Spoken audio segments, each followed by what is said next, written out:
Do not, I repeat, do not buy the iPhone 13. Hey guys, it's your boy Tech Flash.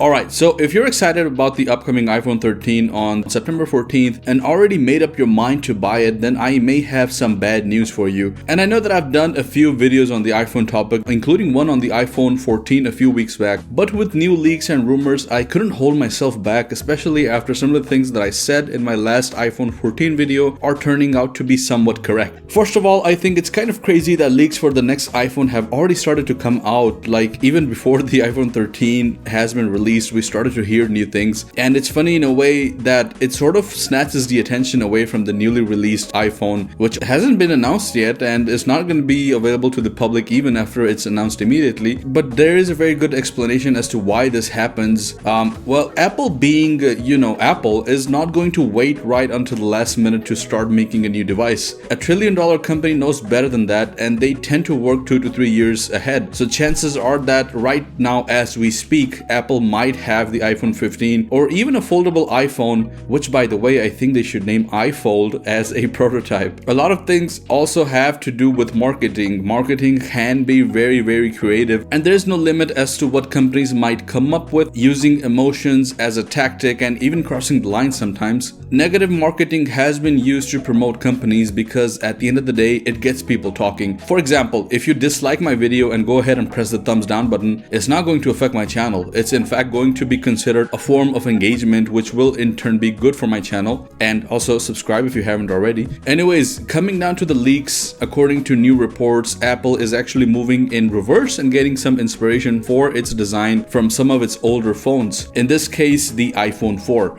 I think it's safe to say that last year's iPhone 12 was an inspiration of the iPhone 5, and now we seem to be going one step back, but not in a bad way. According to a very detailed video made by John Prosser, go check out his channel by the way, he made a very detailed video about this. It looks like we'll be going back to the sandwich design with the metal band in the middle of the phone and the glass sitting on top of the antenna bands. Another report revealed that an all-new metal will be used for the iPhone frame. We've seen aluminum, we've seen stainless steel, and now it's time to bring in titanium iPhones. And this just makes so much sense now, considering that we've seen Apple Watches in titanium and we've also heard rumors about the new MacBooks coming in a titanium body. Chances are this will be limited to the Pro models only, like always, but still titanium sounds exciting considering the fact that it is extremely durable. The next report is the cameras. Both of the front and the back cameras are going to having a complete redesign with the iPhone 14, and I think it only makes sense to see a new camera bump, or actually lack of a camera bump, because the back cameras are reported to not have any bumps at all. Instead, the cameras will be implemented into the bodies of the iPhone, again just like the iPhone 4. On the front, we're also expecting a full-on notch delete. That's right, no smaller notch, but actually a full delete on the notch. In my past video, I said that we may get the iPhone 14 to come out with a pinhole camera that may as well have the complete all-in-one system, meaning Face ID will be implemented into it, and it will have a depth camera and an infrared sensor for the front camera, which will also be able to function as a regular camera but also have the same Face ID functionality. This would actually be revolutionizing because normally companies that have tried to do this have compromised the quality either of the camera or the sensor or even both, so it will be interesting to see what Apple actually does. Next on the line, we have the Lightning port. Well, we still have the Lightning port. Regardless of what we do, we aren't able to get rid of it, but there is a good reason behind that. Wireless connectivity is not really as efficient and reliable even in 2021. The only reason the Lightning port was introduced back in 2012 was due to the fact that Apple needed to get rid of the huge 30-pin charger and fit in a smaller port, and USB-C wasn't really ready at that time and not reliable, although a lot of rumors were that the iPhone 14 would certainly have 100% portless design, or at least be introduced with the USB-C, because 2022 would mark 10 years and going into the 11 for the Lightning port. Last but not least, we are hearing that there will be another variant of the iPhone 14 in terms of size. We all know that the mini is disappearing and Apple plans to replace it with a second iPhone 14 Max. Now this will be a non-Pro model but just with the Max size, so if you don't like the size of the current iPhone 12, just imagine a Max size iPhone 12 without the Pro qualities and the features. Anyways, that is it for this video. This was your daily dose of tech. Hope you enjoyed it. If you did, please drop a like and consider subscribing if you haven't already. Thank you once again for watching, and I'll see you guys in the next one.